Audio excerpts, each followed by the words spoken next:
Asir തന്റെ കയ്യിലുള്ള ആടിന്റെ ശ്വാസകോശം ഉപയോഗിച്ച് തന്റെ രോഗിയുടെ മുറിവ് പരിശോധിക്കുകയാണ്. മുറിവിന്റെ ആഴമറിയാൻ ആ കാലത്തൊരു രീതിയായിരുന്നു അത്. രോഗി ആരോഗ്യ ദൃഢഗാത്രനായിരുന്നെങ്കിലും തലയിലേറ്റ മുറിവ് വളരെ അപകടകരമാണ്. ബുസ്രോയുടെ ഔദ്യോഗിക വൈദ്യനായിരുന്ന അസീർ ഈ വിഷയങ്ങളിൽ കഴിവുറ്റവനായിരുന്നു. മുറിവിൽ നിന്ന് ശ്വാസകോശം ഉപയോഗിച്ച് രക്തം പമ്പ് ചെയ്തെടുത്ത അസീർ തന്റെ പ്രതീക്ഷകളെ ഇരുട്ടിലാക്കുന്ന ആ കാഴ്ച കണ്ടു. തലച്ചോറിന്റെ അംശവും പുറത്തു വന്നിരിക്കുന്നു. വിഷാംശമുള്ള വാളുകൊണ്ട് മുറിവ് തലച്ചോറിനെ ബാധിച്ചിരിക്കുന്നു.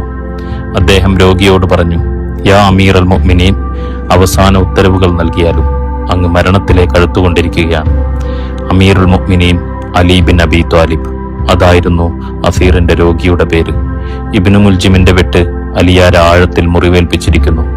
വിട പറയാൻ തയ്യാറെടുക്കുകയായിരുന്നു. ഇനിയില്ല, ലോകത്ത് ഇനിയൊരു സൂര്യോദയവും ഖുലഫാ ഭരണത്തിന്റെ ആനന്ദങ്ങൾ ആസ്വദിപ്പിക്കുന്നതായി കടന്നുവരില്ല. ഖുലഫാ ഉർ റാഷിദിലെ അവസാനത്തെ ആൾ വിട പറയുകയാണ്. അബൂ ത്വാലിബിന്റെയും ഫാത്തിമയുടെയും മകൻ. ഹിജ്റ കലണ്ടറിലെ 4 ദശാബ്ദങ്ങൾ നീളുന്ന ഒരു യുഗാന്ത്യത്തിന്റെ അടയാളം കുറിച്ചുകൊണ്ട് ലോകത്തോട് വിട പറഞ്ഞത് ഇതുപോലൊരു റമളാൻ 21-നാണ്. അലിയാരുടെ നഷ്ടം ഉമറിന്റെ നഷ്ടം കൊണ്ടുണ്ടാക്കിയ വിടവിനെ ഒന്നുകൂടെ വിസ്താരത്തിലാക്കുന്നതായിരുന്നു. അതെ, ഒരു സമുദായം പിന്നീട് ഒരിക്കലും ഐക്യപ്പെടാത്ത രീതിയിൽ വേർപെട്ടത് ഇബ്നു മുൽജിം ഹിന്ദയിൽ വിഷത്തിൽ മുക്കിവെച്ച വാളിനാലാണ്. പല രീതികളിലായി, പല വീക്ഷണങ്ങളിലായി തന്റേതായ മുദ്രകൾ ഈ സമൂഹത്തിൽ പതിപ്പിച്ചിരുന്ന അലിയാർ വിട പറയുകയാണ്. അലിയാരെ വരച്ചുകാട്ടാനോ എഴുതിയറിയിക്കാനോ ഉള്ള പദ്ധതിയല്ല, ഓർമ്മകളാണ്, അതിന്റെ പങ്കുവെക്കലുകളാണ്. ഇരുതലകളുള്ള വാളുമായി കുതിരപ്പുറമേറി വരുന്ന ഏതൊരു കാൽപ്പനിക സങ്കല്പത്തെയും വെല്ലുവിളിക്കുന്ന അലിയാർ എന്ന വീരനായകൻ. ദൈവമാർഗത്തിൽ ദുനിയാവിന്റെ അലങ്കാരങ്ങൾ ഉപേക്ഷിച്ച പ്രവാചകന്റെ പ്രിയപ്പെട്ട അനുയായിയെ പറ്റിയുള്ള ഓർമ്മകൾ. പിറ്റേ ദിവസം ജനങ്ങൾ അഭിസംബോധന ചെയ്ത അലിയാരുടെയും ഫാത്തിമയുടെയും മകൻ ഹസൻ പറഞ്ഞു, ഇന്നലത്തെ ദിവസം നിങ്ങളെ പിരിഞ്ഞുപോയ ആൾ അദ്ദേഹത്തിന് മുൻപോ ശേഷമോ മറ്റൊരാൾക്കും അനന്തരമായി ലഭിക്കാത്ത അറിവുകൾ ലഭിച്ച ആളായിരുന്നു.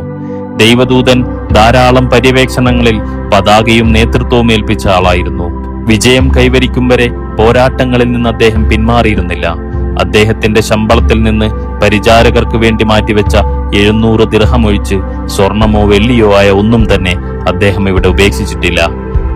ഞാൻ ആരൊരാൾക്ക് മൗലയാണോ അയാൾക്ക് അലിയും മൗലയാണ് എന്ന് പറഞ്ഞു വെച്ചത് ആദരവായ റസൂലുള്ളാഹി സ്വല്ലല്ലാഹു അലൈഹി വസല്ലമയാണ്.